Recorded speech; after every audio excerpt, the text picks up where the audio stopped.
Why does the black man serve the white man? Why does everything the black man do benefit the white man? Why does the black man say freedom is doing what I want to do? And why is it that everything he wants to do enriches the European?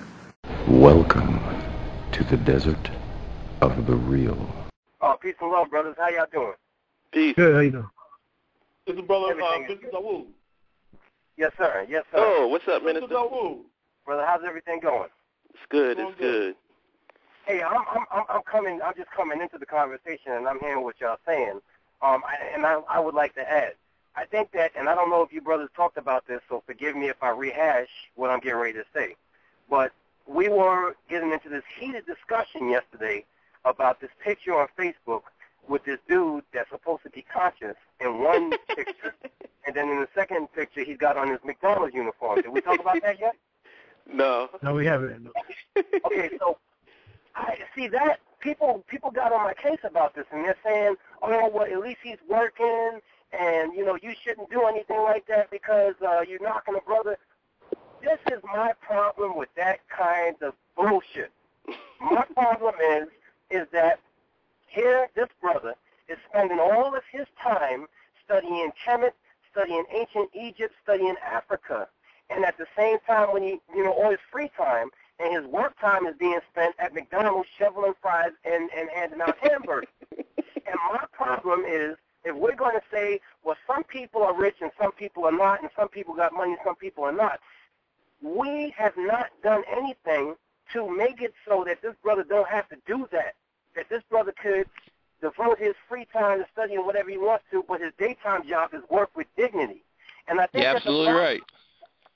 The problem has always been that we're in this machismo, testosterone-laced war to get more information, and that takes up the time that we could be spending to, like Brother Colin was just saying, if we're going to lay down electrical lines, if we're going to lay down plumbing and piping, that takes a lot of hours of devotion to a craft that's nation building. However, the ideologies that we have been devoting ourselves to spend so much time, so much of our free time, that we really don't have any time to devote ourselves to learning those trades. So therefore, black people, it's like the old saying goes, black people go to college to get a degree in African American studies, or black people go to college to get a degree in social studies. And so when it comes time for us to do the infrastructure work, we don't have the skills and we don't have the know-how because we were spending so much time trying to look good in front of the next man, learning some damn information that is not conducive to infrastructure and nation building, that we lose on this.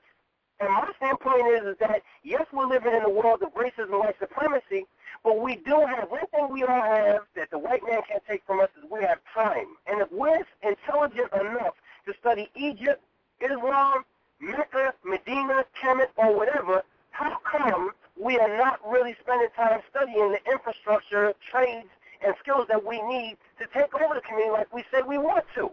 Yep. So to me, when you put up a picture of a man that's a Pharaoh on Facebook and a fry cooker in his personal life, to me, that needs to be put on everybody's timeline and on everybody's, because that's the sign of the times. Malcolm X, Marcus Garvey, Noble Drew, they all died so you could be found on Facebook and a fry cooker in the daytime? What bullshit is that? Yeah, they missed the entire point of what that post was, family. Yeah, because I saw the responses on there, and most of them was like, "Oh, well, at least he got a job." And I'm like, you know, I got a headache actually reading the comments. Yeah, you don't need that, brother. Yeah, this is my thing, man. I wish I had saw that. Yeah, I'll post it up. This is my spin on that. I posted that up. It was funny. It was cracking up for a couple of days now.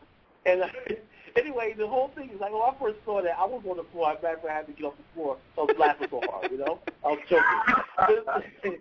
Because that basically, I've been thinking about, remember when I did that show, the Hotep Shuffle? Remember that? Yeah, yes, sir, I remember. The Hotep Shuffle. Anyway, my whole thing is I've been saying this for a couple of years now, right? You got these dudes, right? They're on the internet, right? Got that books out there. Yo, black to the power, this, when I Queen such and such, this, that, and the other thing, this, that, and the other thing. And I said, yo, this is a Hotep shuffle. You know, and the bottom line is, and this goes back to underscores a bigger problem in pathology in Black America, is the fact that and this is our survival mechanism. We are the biggest bullshitters on the planet. You know? Oh, yeah. When it comes down to it, the friggin', like Minister Dawud said on that post, which I love, he said, man, we're not going to let another generation of fake revolutionaries waste time. That I agree with that 100%. And that's why Ali's son walked away and all the other people walked away. The younger people, and listen to this very carefully. Tell me if you agree with this. I believe when people get mad at Lil Wayne, they get mad at these rappers, these gangsters, these kids falling their pants down, whatnot. Those kids are not rebelling against white America. They're rebelling against us and our bullshit. Thank you. That's who they're rebelling against. Yes. They're sticking a middle finger up at all the people who call themselves Hotep. They call themselves peace, my brother, us Muslims, us Christians. They're saying, fuck you, all those nationalists. They're telling, fuck you, because I got to go out there and do the same freaking reality that you guys are supposed to have solved before I got here. Right. You know? Right. Yep. That's 100% correct. Yeah, and you know something, brother?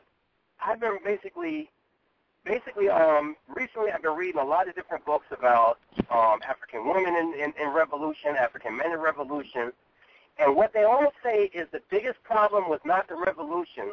The biggest problem was the reconstruction after the revolution, because once you fight, you overthrow the government, you overthrow whatever power is in existence, then the bigger problem is how do you rebuild? And from what I'm seeing, like take for instance, Angola.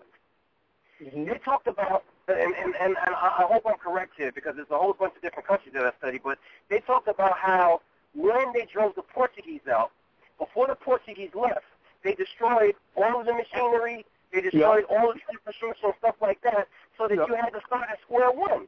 Now, when the average Hotep and Negro looks at this, why the hell does it not click in his head? Okay, if they did that to them, what the hell do you think they will do to you? And you are in such a worse position than they are, because at least they knew that they needed to have something to rebuild the country. They just didn't have the materials.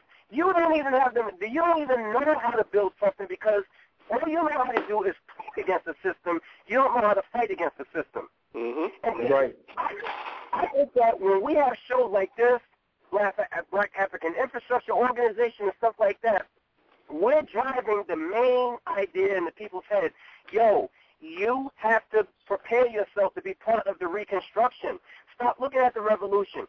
You got to be part of the reconstruction, because if you don't prepare yourself to be part of the reconstruction, we're not going to need you to say Hotep 5,000 times once the government's been overthrown.